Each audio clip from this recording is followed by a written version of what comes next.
South India shopping mall the wedding మంత్ర సరికొత్త wedding collection south India shopping mall.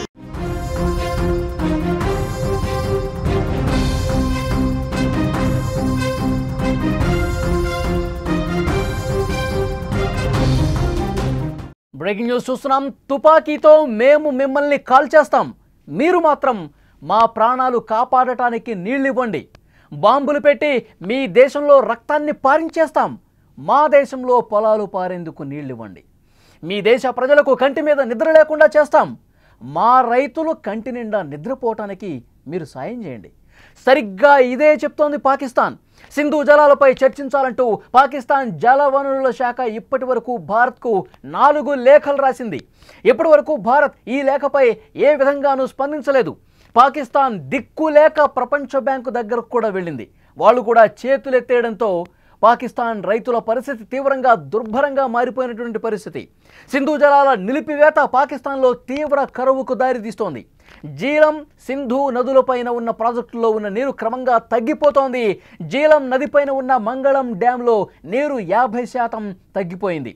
ఇటు సింధు నదిపైన ఉన్న టర్బేలాలో కూడా అదే పరిస్థితి. విజువల్స్లో చాలా స్పష్టంగా చూడొచ్చు. ఆ ప్రాజెక్టులో నీళ్లు ఏ విధంగా అడుగంటిపోతున్నటువంటి పరిస్థితి ఉంది. ఇదంతా చూసి పాకిస్తాన్ వెన్నులో వణుకు మొదలైంది. భారత్ ఇటువైపు బగ్లిహార్ సలాల్ డ్యాంల గేట్లు కూడా మూసివేసింది. సింధు జలాల వినియోగంపై భారత్ కొత్త ప్రాజెక్టులు డిజైన్ చేస్తోంది. 200 కిలోమీటర్ల పొడవైన కాలువ నిర్మించి సింధు జలాలను యమునా నదితో అనుసంధానం చేయాలని కేంద్రం భారీ ప్రాజెక్టు రూపకల్పన చేస్తోంది.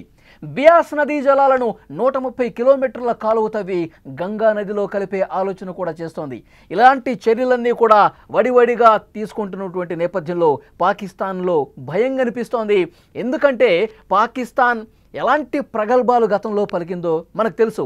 ఎప్పుడైతే మనం సింధు జలాల అమలును ఆ ఒప్పందాన్ని నిలిపివేశామో అప్పటి నుంచి కాళ్ల బేరానికి వస్తుంది. ఇప్పటికే 4 లేఖలు రాసిందంటే జలాల కోసం ఎలాంటి భయం ఉంది, భవిష్యత్తు పట్ల ఏ రకమైనటువంటి బెంగ ఉందో మనకు అర్థమవుతుంది. సో భవిష్యత్తు పరిణామాలు ఏ విధంగా ఉంటాయో కూడా మనం డిస్కస్ చేసే ప్రయత్నం చేద్దాం.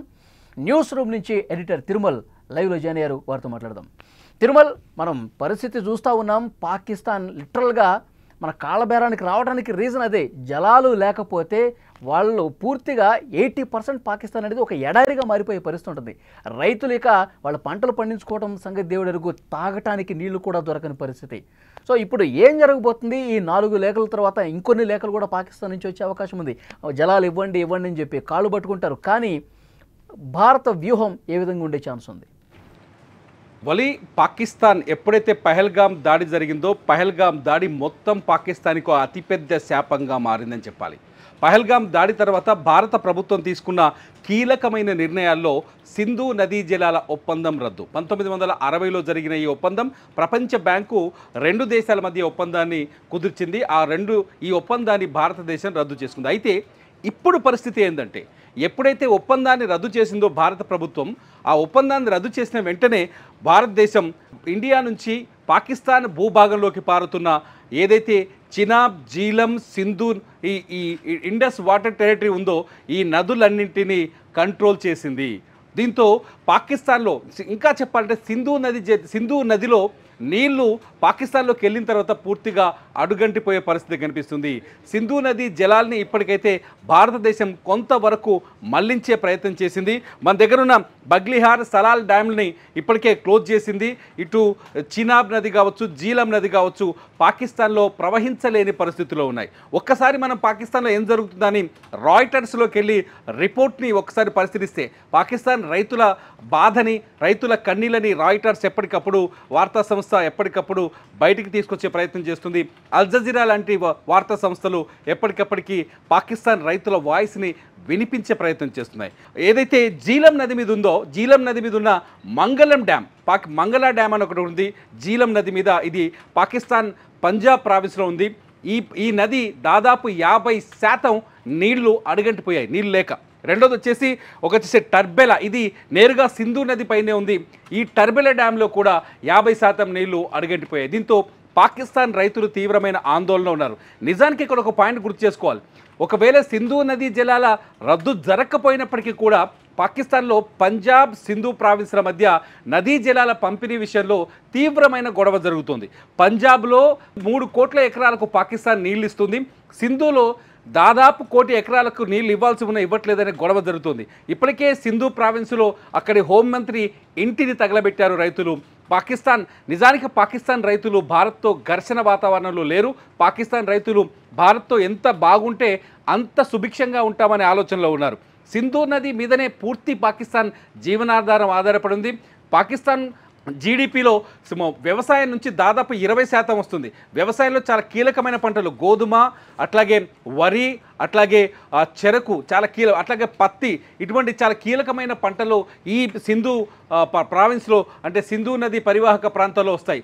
ఇప్పుడు నీళ్లు ఆగిపోవటం వల్ల రైతులకి అక్కడ కన్నీళ్లు తప్ప ఇంకేమీ మిగలేదు. ఇప్పటికే పాకిస్తాన్ జలవనరుల శాఖ దాదాపు 4 సార్లు భారత ప్రభుత్వానికి విజ్ఞప్తి చేసింది సింధు నదీ జలాలపైన కూర్చొని మాట్లాడుకుందామని.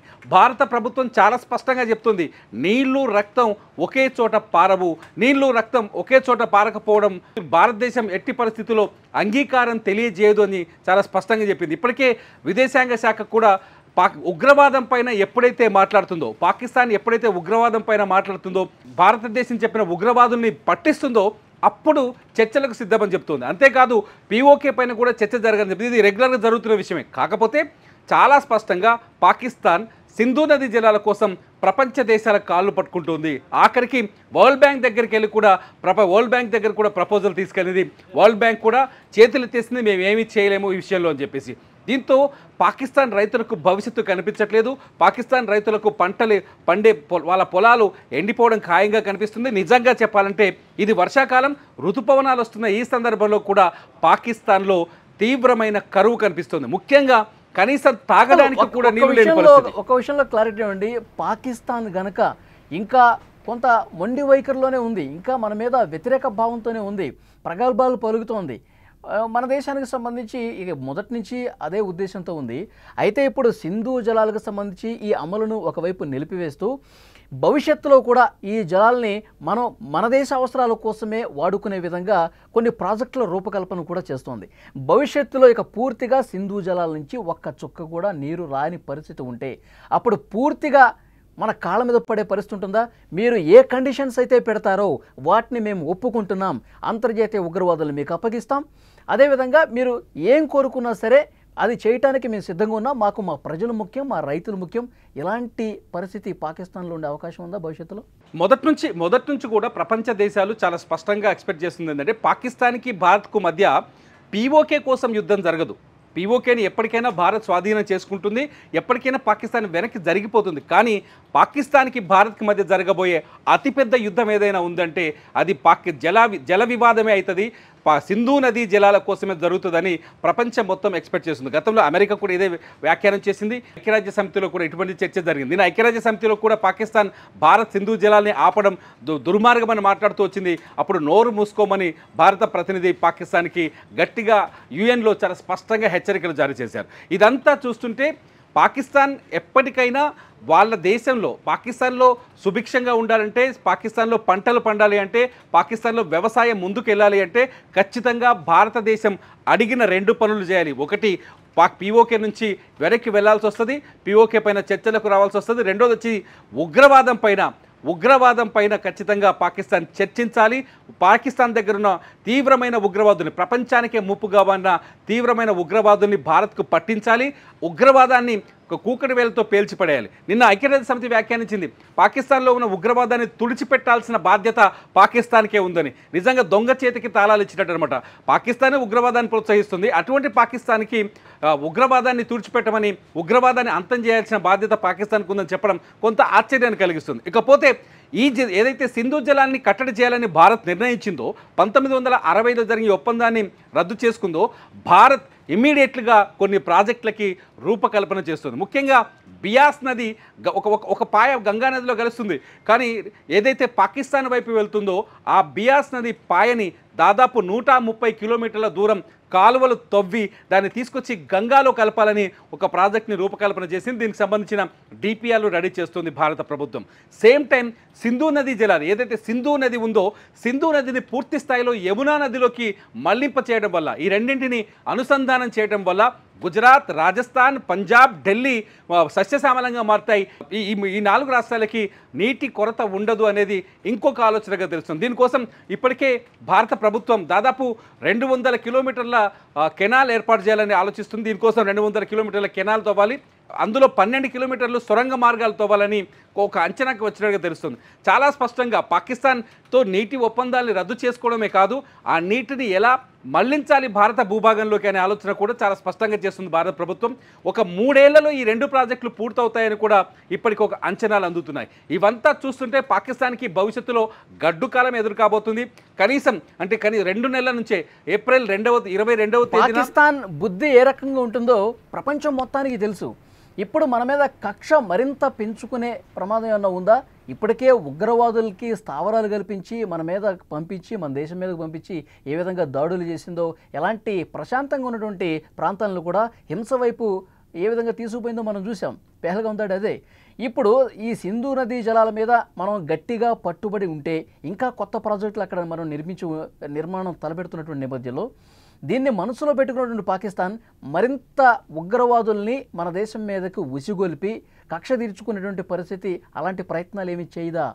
అంటే ఇప్పటిదాకా చేస్తుంది పాకిస్తాన్ అదే కదా. అన్ని రకాల ఒప్పందాలు ఉన్నప్పటికీ సిమ్లా ఒప్పందం ఉంది. 2 దేశాల మధ్య ఎటువంటి ఉద్రిక్త పరిస్థితులు ఉండొద్దు, బార్డర్ దాటొద్దు, ఒక దేశపు అంతర్గత భద్రత విషయాలు ఇంకో దేశం జోక్యం చేసుకోకూడదు అని సిమ్లా ఒప్పందం ఉంది. ఆ సిమ్లా ఒప్పందాన్ని మొన్న రద్దు చేస్తూ పాకిస్తాన్ ప్రకటించింది. ఏం జరిగింది? భారతదేశంలో హింసను సృష్టిస్తూనే వస్తుంది పాకిస్తాన్. ఇవాళ ప్రధాని మోదీ ఇవాళ పహల్గాం దాడి తర్వాత జమ్మూ కాశ్మీర్లో పర్యటించారు. జమ్మూ కాశ్మీర్లో పర్యటనలో చినాబ్ నది పైన నిర్మించిన అత్యంత ఎత్తైన వంతెన, ప్రపంచంలోనే అత్యంత ఎత్తైన రైలు వంతెనను ప్రారంభించారు. అట్ ది సేమ్ టైం పాకిస్తాన్లో 2 వందే భారత్ ట్రైన్లను కూడా ప్రారంభించారు. అయితే చినాబ్ నది వంతెన పైన మోదీ పర్యటించిన తీరు మొత్తం భారతీయుల గుండెల్లో ఆత్మస్థైర్యాన్ని, ధైర్యాన్ని పెంచింది. మోదీ చేతిలో త్రివర్ణ పతాకం, 3 రంగుల జెండా చేతిలో పట్టుకొని దాన్ని అలా ఆకాశంలో అలా ఊపుతూ ముందుకు నడుస్తున్న తీరు పాకిస్తాన్కి ఒక మౌన హెచ్చరికని, భయంకరమైన హెచ్చరికని జారీ చేసినట్టు తెలుస్తుంది. మోదీ ప్రతి సభలో ఇప్పుడు చెప్తున్నారు, పాకిస్తాన్ ప్రజలకి నేరుగా హెచ్చరికలు జారీ చేస్తున్నారు. మీరు ఉగ్రవాదాన్ని అంతం చేసే వరకు, మీరు ఉగ్రవాదం పైన తిరుగుబాటు చేసే వరకు ఉగ్రవాదం పాకిస్తాన్లో అంతం కాదు. అప్పటి వరకు పాకిస్తాన్కి సింధు నదీ జలాలు రావు, పాకిస్తాన్ ప్రజలకు ఆహారపు కష్టాలు తప్పవు. ఇప్పటికే పాకిస్తాన్ తీవ్రమైన ఆర్థిక సంక్షోభంలో ఉంది. పాకిస్తాన్లో అధిక ధరలు ఆ దేశ ప్రజల్ని సర్వనాశనం చేస్తున్నాయి. ఇప్పటికే పాకిస్తాన్ ఆ వంక చెప్పి ప్రజలు తీవ్రమైన ఆర్థిక ఇబ్బందులు ఉన్నారని వంక చెప్పేసి ప్రపంచ బ్యాంకు నుంచి దాదాపు $6 బిలియన్ అప్పు తీసుకొచ్చుకునే ప్రయత్నం చేసింది. ఇటు IMF నుంచి $2 బిలియన్ తెచ్చుకుంటోంది.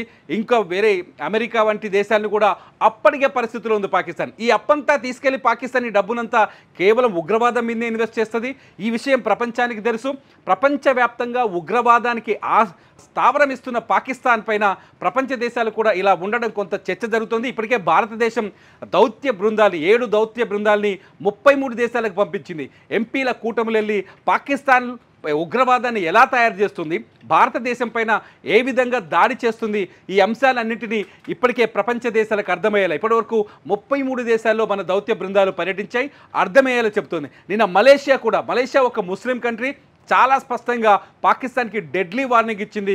మన శశి థరూర్, కాంగ్రెస్ ఎంపీ శశి థరూర్ నాయకత్వంలో బృందం మలేషియాలో మాట్లాడుతున్నప్పుడు, మేము ముస్లిం కంట్రీ, ఇస్లాం కంట్రీ అయినప్పటికీ మేము పాకిస్తాన్ తీరును వ్యతిరేకిస్తున్నాం, పాకిస్తాన్ ఉగ్రవాదాన్ని పెంచి పోషిస్తున్న తీరుని పూర్తి స్థాయిలో ఖండిస్తున్నామని ప్రకటించింది. మొత్తానికి దౌత్య సంబంధాల్లో కూడా భారత్ చేస్తున్న వ్యూహాత్మకమైన దాడులు పాకిస్తాన్కి కంటి మీద నిద్ర లేకుండా చేస్తున్నాయి. అజర్బైజాన్లో పాకిస్తాన్ ప్రధానమంత్రి షెహబాజ్ షరీఫ్ చాలా స్పష్టంగా చెప్పారు, మాకు నిద్ర లేదు, పాకిస్తాన్ బ్రహ్మోస్తో చేసిన దాడులతో సర్వనాశనం అయిపోయాం, మా వైమానిక స్థావరాలన్నీ సర్వనాశనం అయ్యాయి. ఇవి మనకు ప్రపంచానికి కొత్తగా కావచ్చు, కానీ పాకిస్తాన్ ప్రజల్లో ఎంత గుండె ధైర్యాన్ని తగ్గిస్తాయో, ఎంత బాధని, భయాన్ని పెంచుతాయో ఒకసారి అర్థం చేసుకోవాలి. సో పాకిస్తాన్కి గడ్డు పరిస్థితి ఉంది. ప్రజల బాధల్ని అక్కడ పాలకులు కావచ్చు, ఉన్నవాళ్ళు ఎవరు అర్థం చేసుకోవట్లేదు. అక్కడ రైతులు పడుతున్నటువంటి బెంగ కావచ్చు, ఆ క్షోభ కావచ్చు, వాళ్ళ మానసిక స్థితుల్ని పాలకులు అర్థం చేసుకునే పరిస్థితి లేదు. ఇంకా ఇప్పుడు మనం సింధు జలాలను ఆపుతున్నామంటే చైనాతో మాట్లాడించి చైనా ద్వారా మనల్ని బెదిరించే ప్రయత్నాలు కూడా జరుగుతున్నాయి. చైనా ఒకవేళ బ్రహ్మపుత్ర నదీ జలాలు ఆపితే ఏంటి భారత పరిస్థితి? ఇలాంటి డైలాగులు కూడా మనం వింటా ఉన్నాం కదా. ఇక్కడ ఒక విషయాన్ని గుర్తు చేసుకోవాలి. ఇవ్వాలి, చైనా బ్రహ్మపుత్ర నదిని ఆపే పరిస్థితుల్లో లేదు. బ్రహ్మపుత్ర నది చైనాలో నీరు పారేది కేవలం 30% జలాలు మాత్రమే. కేవలం 30% మాత్రమే. ఎర్లాంగ్ అంటారు చైనాలో ఉన్న నదిని. బ్రహ్మపుత్ర నదిని చైనాలో ఎర్లాంగ్ అని పిలుస్తారు. ఎర్లాంగ్లో కేవలం 30% మాత్రమే ఉంటుంది. మిగతా బ్రహ్మపుత్ర నది పూర్తి స్థాయిలో 60 నుంచి 70% భారతదేశంలో ప్రవహిస్తుంది. ఎర్లాంగ్లో ఉన్నప్పుడు ఒక్కసారి అక్కడ ఎర్లాంగ్ చైనా సరిహద్దు దాటి బ్రహ్మపుత్ర నది భారతదేశంలోకి వచ్చేటప్పుడు అక్కడ ఒక క్యూబిక్ మీటర్ ఒక సెకండ్కు 2000 నుంచి 3000 క్యూబిక్ మిల్లీ లీటర్ల వాటర్ అక్కడ వస్తుంది. కానీ చైనా బ్రహ్మపుత్ర నది భారతదేశంలోకి వచ్చే నుంచి అది 15,000 నుంచి 20,000 మిల్లీ లీటర్లకు మారిపోతుంది. అంటే భారతదేశంలో ఉన్న ఉపనదులు అనేకం, దాదాపు 9 నుంచి 12 ఉపనదులు, చిన్నవి పెద్దవి కలిపితే 12 వరకు ఉపనదులు బ్రహ్మపుత్ర నదిలో కలుస్తాయి. చైనా ఒకవేళ వరదల్లో మయన్మార్ ఏరియాలో చైనా ఒకవేళ బ్రహ్మపుత్ర నదిని అడ్డుకున్నా అది భారతదేశానికి మేలే జరుగుతుందని నేను అస్సాం ముఖ్యమంత్రి చాలా స్పష్టంగా చెప్పారు. హిమంత్ బిశ్వ శర్మ చాలా స్పష్టంగా చెప్పారు. ఒకవేళ అడ్డుకున్నా భారతదేశంలో వరద ఉధృతి తగ్గుతుంది తప్ప భారత భూభాగంలో ఉన్న పంటలకు కానీ రైతులకు కానీ ఎటువంటి ఇబ్బంది కలగదని చెప్తుంది. కొంత ప్రచారం చేసింది పాకిస్తాన్.